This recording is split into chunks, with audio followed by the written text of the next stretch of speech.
अस्सलाम वालेकुम दोस्तों, इनसाइड में मौसम फकर में खुश आमदीद। इमरान खान या तो किसी बहुत बड़ी गलतफहमी का शिकार हैं या जानबूझकर एक ऐसा माहौल क्रिएट कर रहे हैं जिसके जरिए वो इदारों को इस बात का इशारा दे सकें कि जनाब मैं तो ताड़े नाल हाँ, मैं तो कुछ करने लिए तैयार ही नहीं। मेरा तो सॉफ्टवेयर आपके साथ 2-3 मुलाकातों के अंदर इस हद तक अपडेट हो गया है कि अब उसके अंदर किसी किस्म का कोई खुब से बातन बच्चा ही नहीं है और अब तो मैं आपका बगल बच्चा हूँ, जैसा हुक्म करेंगे वैसा ही होगा। क्योंकि आज इस्लामाबाद के अंदर इमरान खान साहब ने चंद टीवी एंकर्स के साथ मुलाकात की और इस मुलाकात के अंदर इमरान खान साहब ने एक क्लैरिटी के साथ इंप्रेशन देने की कोशिश की। उनका ये कहना था कि पाकिस्तान की फ़ौज पाकिस्तान के इत्तेहाद और पाकिस्तान को मुत्तहिद रखने में के लिए उसका जो रोल है उसको नज़रअंदाज नहीं किया जा सकता। अगर हमारी फ़ौज जो है वो कमज़ोर होती है तो पाकिस्तान इस वक्त तक 3 हिस्सों में तकसीम हो जाता। और इसके बाद उन्होंने बहुत ज़्यादा तारीफ़ें की मुख्तलिफ मिलिट्री इस्टेब्लिशमेंट से ताल्लुक़ रखने वाले मुख्तलिफ अफराद, मुख्तलिफ शख्सियात, इस तरह की उन्होंने तारीफ़ें की जैसे किसी को खुदा न खास्ता उन्होंने किसी आला तरीन मजहबी रुतबे पर भी फाइज कर दिया। लेकिन इसके बावजूद इमरान खान साहब ने ये वाला तासुर को भी बिल्कुल ज़ायल करने की कोशिश की कि वो 27 मार्च के जलसे में या उसके इर्द गिर्द कुछ एक ऐसा फ़ैसला करने जा रहे हैं जिसके नतीजे में किसी एक आला तरीन इदारे के सरबराह को डी नोटिफाई किया जा सकता है या उनसे इस्तीफ़ा तलब किया जा सकता है। इमरान खान साहब ने ये कहना था उनका कि अप्रैल में नए आर्मी चीफ़ की तकर्री की बातें क्यास आराइयाँ हैं, तैनाती नवंबर में होनी है। इससे पहले इस बात को फैलाया जाना या इस बात का जिक्र करना ये पाकिस्तान के मुफाद में नहीं है और इसके नतीजे में जो सिविल मिलिट्री रिलेशनशिप हैं इनके अंदर बदगुमानियाँ और गलतफहमियाँ पैदा हो सकती हैं, ऐसी खबरों से गुरेज करना चाहिए वगैरह वगैरह वगैरह। लेकिन इमरान खान साहब ने ख़ुद इस तासुर की जिस तरीके से नफ़ी करने की कोशिश की है उसी के अंदर एक खबर पोशीदा है। क्योंकि अगर इमरान खान साहब अपने इस मौक़िफ़ के अंदर या अपने इस जो उन्होंने अपनी बातें बताई हैं इसके अंदर इस हद तक उनको यकीन होता तो फिर वो जो प्लान बी जिसका उन्होंने खुद इसी मीडिया टॉक के अंदर जिक्र किया उसका इजहार करने की उनको ज़रूरत न पेश आती। क्योंकि जैसे ही 27 मार्च का जिक्र आता है तो वो ये फरमाते हैं कि 27 मार्च का जो जलसा है बुनियादी तौर पर उसका मकसद क्या है। इमरान खान साहब ये बताते हैं। इमरान साहब कहते हैं कि 27 मार्च को इस्लामाबाद के अंदर हम 10 लाख लोग जमा करेंगे और जब इतनी बड़ी तादाद के अंदर लोग यहाँ पे इस्लामाबाद में मौजूद होंगे तो उससे एक तासुर जाएगा। उसका तासुर जाएगा हमारे MNAs पर, उन MNAs पर जो मुनहरफ हो चुके हैं, उन MNAs पर जो साथ छोड़ने के लिए तैयार बैठे हैं, उड़ने के लिए तैयार बैठे हैं, हमारी इत्तेहादी जमातों पर जो हमारा साथ छोड़ने के लिए मुकम्मल तौर पर तैयार बैठी हैं और establishment, civil establishment, military establishment, इदारे, अदलिया, इलेक्शन कमीशन ऑफ पाकिस्तान, उनका कहना था कि इन सब के ऊपर एक प्रेशर आएगा कि यार इमरान खान को अगर इक़्तिदार से बाहर निकाल दिया तो ये जो लोग हैं ये तो हमारी तकब्बुरी कर देंगे, इनका तो हमारा तो हशर ख़राब हो जाएगा और लोगों को देखकर ये तमाम के तमाम लोग हमारी हुकूमत के और मेरे पीछे आकर खड़े होने पर मजबूर हो जाएंगे। यानी इमरान खान साहब ये कहना चाहते हैं कि इनफैक्ट ये जो लोग वहाँ पर इस्लामाबाद में जमा करने के लिए हैं ये इनफैक्ट इमरान खान साहब का एक प्रेशर टूल है और इस प्रेशर टूल को वो एक्सरसाइज करना चाहते हैं इस्टेब्लिशमेंट और अपने अरकान असम्बली और अपने तहादियों पर ये तासुर देने के लिए कि देखें मेरे साथ अवाम है। और ये ही इनफैक्ट उनकी एक धमकी है जिसको हम अगर बिटवीन दी लाइंस गौर कर सकें। लेकिन एक सीधी सी बात है कि लोगों की बहुत बड़ी तादाद को जमा कर लेना या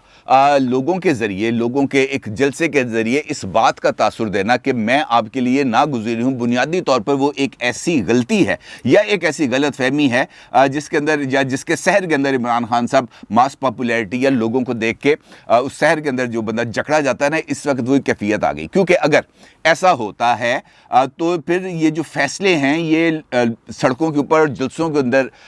करने की रवायत पड़ जाएगी। अगर 10 लाख लोग इमरान खान साहब लेके आ सकते हैं तो कोई और जमात कल को 11 लाख 12 लाख लेके आए, वो अगर कहेगी जी इमरान खान साहब को कान से पकड़ कर निकाल दो तो क्या इस्टेब्लिशमेंट जाके उसके पीछे खड़ी हो जाएगी? क्या रास्ते उसके पीछे जाके खड़ी हो जाएंगी? दुनिया भर में लाखों करोड़ों अफराद के मुजाहरे होते हैं, लाखों अफराद सड़कों के ऊपर मौजूद होते हैं, लाखों अफराद अपने मुतालबात के लिए मुजाहरा कर रहे होते हैं। लेकिन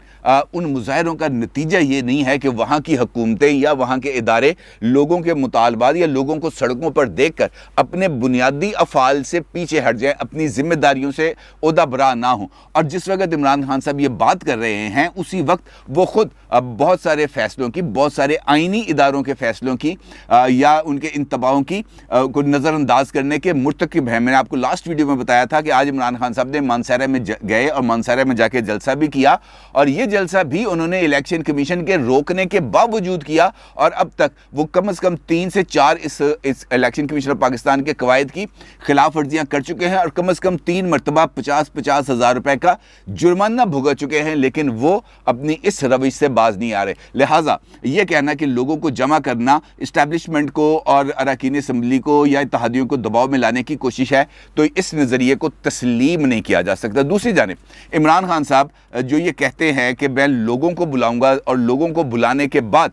ये जो लोग हैं यानी जिनका जिक्र किया गया मैंने अभी आपके साथ, वो अपना फैसला बदलने पर मजबूर हो जाएंगे, तो बिल्कुल वैसी ही सूरत हाल है जिस तरह आज 92 वर्ल्ड कप की जो सालगिरह भी है, जो इमरान खान साहब की क़यादत के अंदर पाकिस्तान क्रिकेट टीम ने मेलबर्न के अंदर जीता था। उस वक्त मेलबर्न के अंदर 1 लाख से ज़्यादा अफराद मौजूद थे। अब अगर ऐसी बिलफर्ज ऐसी ही एक सिचुएशन है कि मैच है 2 प्लेयर्स के दरमियान, एक है गवर्नमेंट, एक है अपोजिशन, इनके दरमियान मैच है, और इमरान खान साहब ये समझें कि वो मैच का फैसला कराने के लिए जो स्टेडियम के अंदर क्राउड है उसको कहेंगे आजा ग्राउंड में और आगे हम इनको हराते हैं, ये नहीं होता। मैच के फैसले इस तरीके से नहीं होते। खेल के जो फैसले हैं वो उस खेल के असूल ज़वाबित के तहत ही होते हैं, उससे बाहर जाकर नहीं होते। जलसों के फैसले जलसों में होते हैं, सियासत के फैसले सियासत में होते हैं, अदालतों में फैसले अदालतों में होते हैं, और पार्लियामेंट के फैसले पार्लियामेंट के अंदर ही होते हैं। पार्लियामेंट के फैसले पार्लियामेंट से बाहर सड़कों पर नहीं हो सकते। और खुद इमरान खान साहब जब पीडीएम के जलसे होते थे, इमरान खान साहब और उनकी काबीना के अरकान ये बात कहते थे कि जलसों में लोगों का आना इस बात का मेयार नहीं है कि हुकूमत अपनी साख खो चुकी है और इसका फैसला पार्लियामेंट में होना है। वो उस वक्त कहते थे कि पार्लियामेंट में आओ, हिम्मत है तो पार्लियामेंट में आओ। अब जब मामला पार्लियामेंट में चला गया है तो कहते हैं अब हुण सड़कों से आओ। अजीबो गरीब सी एक सिचुएशन है जिसके अंदर इमरान खान साहब खुद भी फंस गए हैं और लोगों को भी फंसाने के चक्कर में हैं। वो ये कहते हैं कि मेरे पास अभी सरप्राइज़ बहुत ज़्यादा है, और ये जो सरप्राइज़ एलिमेंट्स हैं ये जिस दिन तहरीक अदम एतमाद पर वोटिंग होगी ये उस दिन आपको सरप्राइज़ एलिमेंट्स मिलेंगे। लेकिन आज खुद उनके वाइस चेयरमैन शाह महमूद कुरैशी साहब इस बात का इजहार करते हैं पार्लियामेंट बिल्डिंग के बाहर खड़े होकर, अपने हाथ में एक आइनी तरमीम का मुसवदा लेकर कि ये वो आइनी तरमीमी बिल है जो अभी मैं स्पीकर को दे के आया हूँ, और यही वो सरप्राइज़ है जो PTI की मकबूलियत में इजाफा कर देगा। जी इससे क्या होगा? इससे ये होगा कि जनूबी पंजाब सूबे के लिए जो लोग आएंगे वोट देने के लिए, जनूबी पंजाब की आवाम को पता चल जाएगा कि ये लोग जनूबी पंजाब सूबे के हक़ में हैं, और जो लोग इसके ख़िलाफ़ वोट देंगे तो उनको पता चल जाएगा कि ये लोग ख़िलाफ़ हैं। लिहाजा अगले इलेक्शन में जनूबी पंजाब के आवाम PTI को वोट देंगे, क्योंकि PTI जनूबी पंजाब सूबे के लिए बिल लेके आई है पार्लियामेंट के अंदर। लेकिन यहाँ पर भी इस सूरत हाल में भी एक ट्विस्ट है। बुनियादी तौर पर जो स्पीकर नेशनल असम्बली हैं उन्होंने इजलास बुलाया है अब मंडे को शाम 4 बजे, और वहाँ का जो एजेंडा है उसके अंदर है तहरीक अदम एतमाद। अब चूँकि ये एक एक्स्ट्रा ऑर्डिनरी इजलास है, एक्स्ट्रा ऑर्डिनरी सर्कमस्टांसिस में है, एक्स्ट्रा ऑर्डिनरी अहमियत का हामिल है, लिहाजा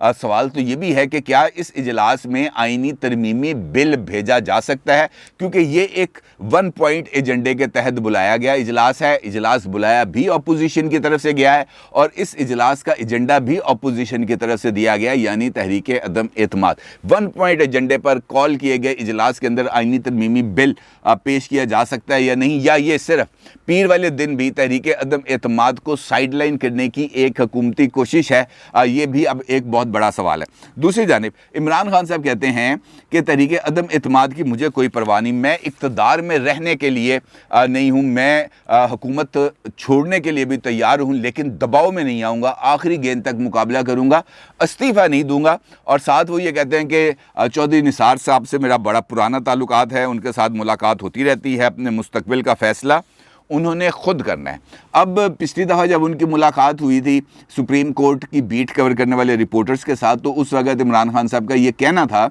कि जनाब चौधरी निसार के साथ मेरी मुलाकात हो गई है, सब कुछ A1 है, बेहतरीन किस्म के मामला चल रहे हैं। और अब वो कहते हैं कि उन्होंने फ़ैसला ख़ुद करना है, कैसे करना है, क्योंकि चौधरी निसार साहब की तरफ से इस बारे में वजाहत आ गई थी कि मैंने तो भी PTI में जाने या ना जाने का फ़ैसले नहीं किया। और वैसे भी समझदार सियासी आदमी हैं। अब 3.5-4 साल इक़्तिदार से बाहर गुजारने के बाद अब इस लम्हे पर जब इमरान खान साहब की किश्ती के अंदर अच्छे खासे सुराख हो चुके हैं, इस किश्ती में सवार होना कुछ अजीब सी बात लगती है। हाँ, ये उस सूरत में इस बात पर बेवज़न भी होता अगर इमरान खान साहब के पीछे इस वक्त इस्टेब्लिशमेंट खड़ी होती, तो हम यकीनी तौर पर ये वाली बात कर सकते थे कि यार इस्टेब्लिशमेंट इस वक्त इमरान खान साहब के साथ है, 1 पेज डॉक्ट्रिन इस वक्त मौजूद है, लिहाजा 1 पेज होते हुए चौधरी निसार अली खान साहब का उधर जाने की बात समझ में आती है, अदरवाइज़ इस बात की कोई तुक नहीं। फिर इमरान खान साहब ये कहते हैं कि जनाब लोग ये जो मुनहरिफ अरकान हैं PTI के, इनको ख़रीदने के लिए इस्लामाबाद में मंडी लगी हुई। बल्कि आज जब मानसहरा के अंदर उन्होंने जलसा किया, उसके अंदर भी उनका यही कहना था कि जनाब मंडी लगी हुई है। बल्कि उन्होंने अपने एक रुकने असम्बली का हवाला भी दिया। उनका ये कहना था कि मेरे साथ साले मोहम्मद बैठे हैं, ये इतने नेक आदमी हैं कि इनके सामने उन्होंने 20-25 करोड़ रुपया रख दिया, इन्होंने उसकी तरफ देखा नहीं है। उन्होंने कहा, साले साहब ने ये कहा कि मैं हक़ के साथ खड़ा हूँ, मैं बातिल की ये जो बातिल कुव्वतों की तरह से ये जो मुझे पैसों की ऑफ़र हो रही है, ये मैं कबूल करने के लिए तैयार नहीं हूँ। अब सीधी सी बात है, प्राइम मिनिस्टर ऑफ पाकिस्तान इस बात का इजहार कर रहा है कि लोगों की ज़मीर फरोशी के लिए या लोगों के ज़मीर को ख़रीदने के लिए जो लूटी हुई रकम है वो इस्तेमाल की जा रही है। तमाम तर इख्तियारात और इदारे रखने के बावजूद इमरान खान साहब उनके ख़िलाफ़ कार्रवाई नहीं कर रहे। ये भी एक बहुत बड़ा सवाल है। ये इस बात का भी इज़हार है कि आपकी गवर्नेंस किस हद तक इनकैपेबल है, आपके ज़ेरे कंट्रोल जो इदारे हैं वो किस हद तक कॉम्प्रोमाइज़्ड हो चुके हैं। इस सारी सूरत हाल पर भी इमरान खान साहब को गौर करना चाहिए, लेकिन वो इस बात पर गौर नहीं करते। साफ़ी ने सवाल किया इमरान खान साहब से कि आप ब्लैकमेल क्यों नहीं होते। मैं सवाल देखें आप,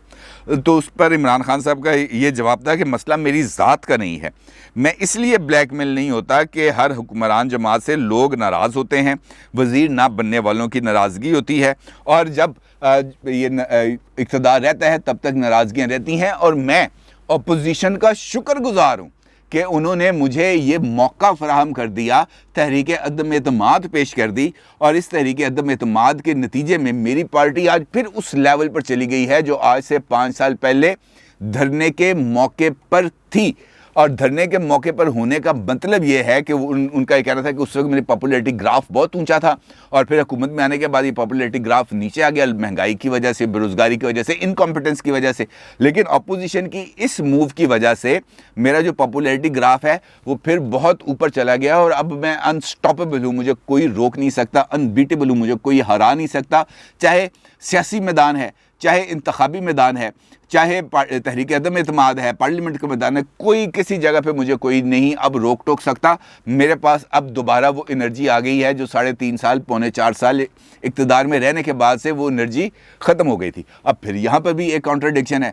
कि अगर आप ये समझते हैं कि इक़्तिदार से बाहर जाने का जब आपको रास्ता नज़र आया या आपको पता चला कि मैं इक़्तिदार से बाहर जा रहा हूँ तो आपकी पॉपुलैरिटी बढ़ गई। जब आपको इस बात का अंदाज़ा हुआ कि आप इक़्तिदार में हैं, कंप्रोमाइज़्ड पोजीशन में हैं, लोगों को फैसिलिटेट नहीं कर पा रहे, आटा, पानी, बिजली, गैस, अशिया खुर्दनोश की कीमतों पर काबू नहीं पा रहे, तो उस वक्त लोग आपसे दूर हो गए थे, आपसे डिस्कनेक्ट हो गए थे। तो फिर क्या वजह है कि आप एक मरतबा फिर लोगों के साथ डिस्कनेक्शन चाहते हैं, आप फिर इक़्तिदार में रहना चाहते हैं, और अपनी जमात का जो पॉपुलैरिटी का ग्राफ है जो दोबारा ऊपर चला गया है उस ग्राफ को दोबारा नीचे लेके आना चाहते हैं। इमरान खान साहब की इस लॉजिक की भी समझ नहीं आ रही। गर्ज इस वक्त जो सूरत हाल चल रही है उस सूरत हाल में इमरान खान साहब के लिए किसी भी जगह से कोई अच्छी आवाज़ें सामने नहीं आ रही। बल्कि अब एक दिलचस्प चीज़ आपको ये भी बताऊँ कि ये अरकान असम्बली की नाहली के लिए, ये जो मुनहरफ अरकान जिन्होंने अपोजिशन के साथ राब्ते किए और अपोजिशन की हमायत का ऐलान किया, इनकी नाहली, इनके सर के ऊपर अब एक सदारती रेफरेंस के चक्कर में इनके ऊपर एक नाहली की एक तलवार लटका दी गई है हुकूमत की तरफ से। और सदर साहब ने एक सदारती रेफरेंस भेजा है सुप्रीम कोर्ट ऑफ पाकिस्तान में, जहाँ पर मुअज़्ज़ज़ अदालत उज़्मा ने इस रेफरेंस के ऊपर अपना फैसला देना है। इस मुकदमे की आज समाअत हुई Islamabad supreme court of Pakistan में, जहाँ पर जो चीफ जस्टिस है पाकिस्तान जस्टिस अताब बंदयाल साहब, उमर अताब बंदयाल साहब, उनका ये कहना था कि एतमाद तोड़ने वाले को खाइन कहा जाता है और ख़यानत, और उसमें बहुत सख्त सज़ा है खाइन की, ख़यानत करने वाले की। और साथ साथ उनका ये कहना था कि ये जो रेफरेंस है, जब मुख्तलिफ दलाइल शलाइल हुए वहाँ पे अटॉर्नी जनरल ने ये बात साबित करने की कोशिश की कि पार्टी की पॉलिसी के ख़िलाफ़ वोट देना इनफैक्ट एक ऐसा जुर्म है जिसके नतीजे में जो सज़ा है वो ताहयात नाअहली होनी चाहिए, जिस पर जो मुअज़्ज़ज़ अदालत उज़्मा थी उसका ये कहना था कि भाई आप हमें दाएं बाएं ना भटकाएं, हमारे सामने एक सीधा सा एक केस है, इस केस के अंदर कुछ चीज़ों के ऊपर सवाल उठाए गए हैं और हमसे ये कहा गया कि हमने इन सवालों के जवाब देने हैं आइन की रोशनी में और वजाहत के साथ बताना है कि कौन सी चीज़ कैसे है। हमारा स्कोप बहुत ज़्यादा महदूद है और अगर हमने ये समझा कि जो आइनी सवाल पूछे गए हैं उनका जवाब ऑलरेडी आइन में मौजूद है तो हम ये रेफरेंस वापस भी भेज सकते हैं। और आज की जो समात थी उस समात के अंदर भी जो जजेस साहिबान का जो बुनियादी फोकस था वो यही रहा कि ये डिस्क्वालिफ़िकेशन कब हो सकती है, किन हालात में हो सकती है और इस डिस्क्वालिफ़िकेशन की नौयत क्या होगी। क्या ये सिर्फ डी सीट करना ही सज़ा है या ये जो डिस्क्वालिफ़िकेशन है इसका ये डी सीट होना ही डिस्क्वालिफ़िकेशन है और इस डिस्क्वालिफ़िकेशन की मुद्दत क्या होगी। अब देख रही है कि ये जो मामला अब सुप्रीम कोर्ट में चल रहा है इसके ऊपर हमारी अदालत उस्मा क्या फ़ैसला करती है। अलबत्ता गेम ऑन है और इस वक्त जो सूरत हाल है वो हर मिनट के अंदर बदलती जा रही है। देखना यह है कि इमरान खान साहब का ये जो रिसेंटली सॉफ्टवेयर अपडेट हुआ है या उनको खुशफहमी या को गलत फहमी होगी या वो किसी धोखे की तैयारी में है, ये मामला किस हद तक आगे पहुंचता है इसका फैसला वक्त करेगा। अपनी राय का ज़रूर इज़हार कीजिएगा। आपका बहुत शुक्रिया। अल्लाह हाफिज़।